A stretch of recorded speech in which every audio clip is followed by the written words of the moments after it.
शिव पुराण रुद्र संहिता तृतीय खंड 23वां अध्याय शिव से विवाह करने का अनुरोध।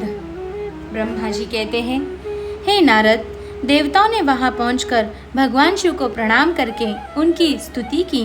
वहां उपस्थित नंदीश्वर भगवान शिव से बोले, प्रभु, देवता और मुनि संकट पड़ने पर आपकी शरण में आए हैं। सर्वेश्वर, आप उनका उद्धार करें। दयालु नंदी के इन वचनों को सुनकर भगवान शिव ने धीरे धीरे आंखें खोल दी।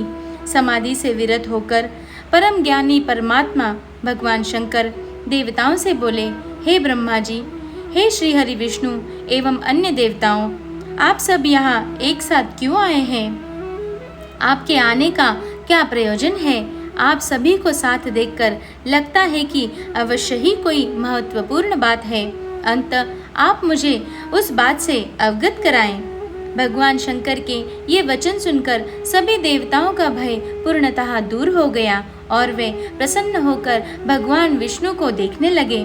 तब श्री हरि विष्णु सभी देवताओं का प्रतिनिधित्व करते हुए भगवान शिव से बोले, भगवान शंकर, तारकासुर नामक दानव ने हम सभी देवताओं को बहुत दुखी कर रखा है। उसने हमें अपने अपने स्थानों से भी निकाल दिया है।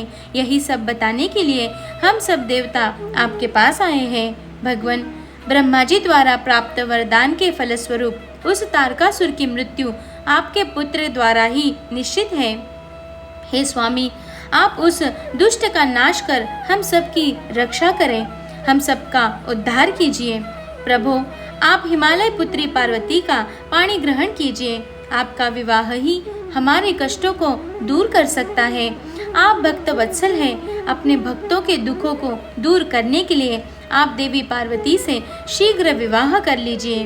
विष्णु जी के ये वचन सुनकर भगवान शिव बोले, देवताओं, यदि मैं आपके कहे अनुसार परम सुंदरी देवी पार्वती से विवाह कर लूं तो इस धरती पर सभी मनुष्य, देवता और ऋषि मुनि कामी हो जाएंगे। तब वे परमार्थ पद पर नहीं चल सकेंगे। देवी दुर्गा अपने विवाह से कामदेव को पुनः जीवित कर देंगी। मैंने कामदेव को भस्म करके देवताओं के हित का ही कार्य किया था। सभी देव निष्काम भाव से उत्तम तपस्या कर रहे थे ताकि विशिष्ट प्रयोजन को पूर्ण कर सके। कामदेव के न होने से सभी देवता निर्विकार होकर शांत भाव से समाधि में ध्यानमग्न होकर बैठ सकेंगे।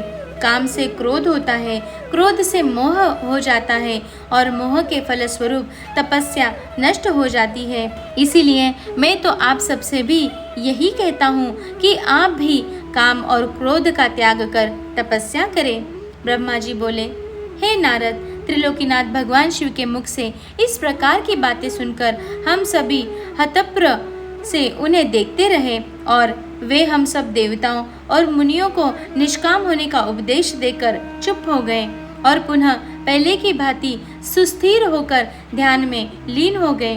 भगवान शिव ब्रह्म स्वरूप आत्मचिंतन में लग गए। श्री हरि विष्णु सहित अन्य देवताओं ने जब परमेश्वर शिव को ध्यान में मग्न देखा तब सब देवता नंदीश्वर से कहने लगे, नंदीश्वर जी, अब हम क्या करें? हमें भगवान शिव को प्रसन्न करने का कोई मार्ग सुझाइए। तब नंदीश्वर सभी देवताओं को संबोधित करते हुए बोले, आप भक्तवत्सल भगवान शिव की प्रार्थना करते रहो, वे सदैव ही अपने भक्तों के वश में रहते हैं। तब नंदीश्वर की बात सुनकर देवता पुनः भगवान शिव की स्तुति करने लगे। वे बोले, हे देवादिदेव महादेव करुणा निधान भगवान शिव शंकर, हम दोनों हाथ जोड़कर आपकी शरण में आए हैं। आप हम सबके सभी दुखों और कष्टों को दूर कीजिए और हम सबका उद्धार कीजिए। इस प्रकार देवताओं ने भगवान शिव की अनेकों बार स्तुति की। इसके बाद भी जब भगवान ने आंखें नहीं खोली तो सब देवता उनकी करुण स्वर में स्तुति करते हुए रोने लगे। तब श्री हरि विष्णु मन ही मन भगवान शिव का स्मरण करने लगे और करुण स्वर में अपना निवेदन करने लगे। देवताओं, मेरे और श्री हरि विष्णु के बार बार निवेदन करने पर भगवान शिव की तंद्रा टूटी और उन्होंने प्रसन्नतापूर्वक अपनी आंखें खोल दी। तब भगवान शिव बोले, तुम सब एक साथ यहाँ किस लिए आए हो? मुझे इससे अवगत कराओ। श्री हरि विष्णु बोले, हे देवेश्वर, हे शिव शंकर, आप सर्वज्ञ हैं, सबके अंतर्यामी ईश्वर हैं, आप तो सब कुछ जानते हैं। भगवान, आप हमारे मन की बात भी अवश्य ही जानते होंगे, फिर भी यदि आप हमारे मुख से सुनना चाहते हैं तो सुने। तारक नामक असुर आजकल बड़ा बलशाली हो गया है, वह देवताओं को अनेकों प्रकार के कष्ट देता है। इसीलिए हम सभी देवताओं ने देवी जगदम्बा से प्रार्थना कर उन्हें गिरिराज हिमालय की पुत्री पार्वती के रूप में अवतार ग्रहण कराया है। इसीलिए ही हम बार बार आपकी प्रार्थना कर रहे हैं कि आप देवी पार्वती को पत्नी रूप में प्राप्त करें। ब्रह्मा जी के वरदान के अनुसार भगवान शिव और देवी पार्वती का पुत्र ही तारकासुर का वध कर हमें उसके आतंक से मुक्त करा सकता है।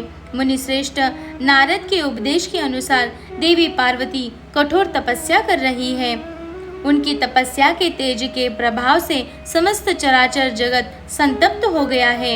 इसीलिए हे भगवान, आप पार्वती को वरदान देने के लिए जाइए।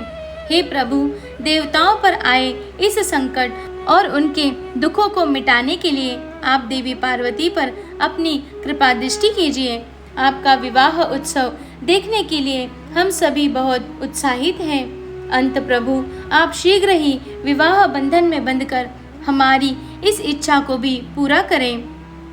भगवान, आपने रति को जो वरदान प्रदान किया था उसके पूरा होने का भी अवसर आ गया है। अंत महेश्वर, आप अपनी प्रतिज्ञा को शीघ्र ही पूरा करें। ब्रह्मा जी बोले, हे नारद, ऐसा कहकर और प्रणाम करके विष्णु जी और अन्य देवताओं ने पुनः शिव जी की स्तुति की। तत्पश्चात वे सब हाथ जोड़कर खड़े हो गए। तब उन्हें देखकर वेद मर्यादाओं के रक्षक भगवान शिव शंकर हंसकर बोले, हे हरे, हे विधे और हे देवताओं, मेरे अनुसार विवाह करना उचित कार्य नहीं है, क्योंकि विवाह मनुष्य को बांधकर रखने वाली बेड़ी है। जगत में अनेक कुरीतियां हैं, स्त्री का साथ उनमें से एक है। मनुष्य सभी प्रकार के बंधनों से मुक्त हो सकता है, परंतु स्त्री के बंधन से वह कभी मुक्त नहीं हो सकता। एक बार को लोहे और लकड़ी की बनी जंजीरों से मुक्ति मिल सकती है, परंतु विवाह एक ऐसी कैद है जिससे छुटकारा पाना असंभव है। विवाह मन को विषयों के वशीभूत कर देता है, जिससे मोक्ष की प्राप्ति असंभव हो जाती है। मनुष्य यदि सुख की इच्छा रखता है तो उसे इन विषयों को त्याग देना चाहिए। विषयों के विष के समान माना जाता है। इन सब बातों का ज्ञान होते हुए भी मैं आप सबकी प्रार्थना को सफल करूंगा, क्योंकि मैं सदैव ही अपने भक्तों के अधीन रहता हूँ। मैंने अपने भक्तों की रक्षा के लिए अनेक कष्ट सहे हैं। हे हरे, हे विधे, आप तो सब कुछ जानते ही हैं। मेरे भक्तों पर जब जब विपत्ति आती है तब तब मैं उनके सभी कष्टों को दूर कर देता हूँ। भक्तों के अधीन होने के कारण ही मैं उनके हित में अनुचित कार्य भी कर बैठता हूँ। भक्तों के दुखों को मैं हमेशा दूर करता हूँ। तारकासुर ने तुम्हें जो दुख दिए हैं उन्हें मैं भली भांति जानता हूँ, उनको मैं अवश्य ही दूर करूँगा। जैसा कि आप सभी जानते हैं, मेरे मन में विवाह करने की कोई इच्छा नहीं है, फिर भी पुत्र प्राप्ति हेतु मैं देवी पार्वती का पाणी ग्रहण अवश्य करूँगा। अब तुम सब देवता निर्भय और निडर होकर अपने अपने धाम को लौट जाओ। मैं तुम्हारे कार्य की सिद्धि अवश्य करूँगा। इसीलिए अपने सभी चिंताओं को त्याग कर सभी हर्ष से अपने घर जाओ। ऐसा कहकर भगवान शिव शंकर पुनः मौन हो गए और समाधि में बैठकर ध्यान में मग्न हो गए। तत्पश्चात विष्णु जी और मैं, देवराज इंद्र सहित सभी देवता अपने अपने धामों को खुशी से लौट आए।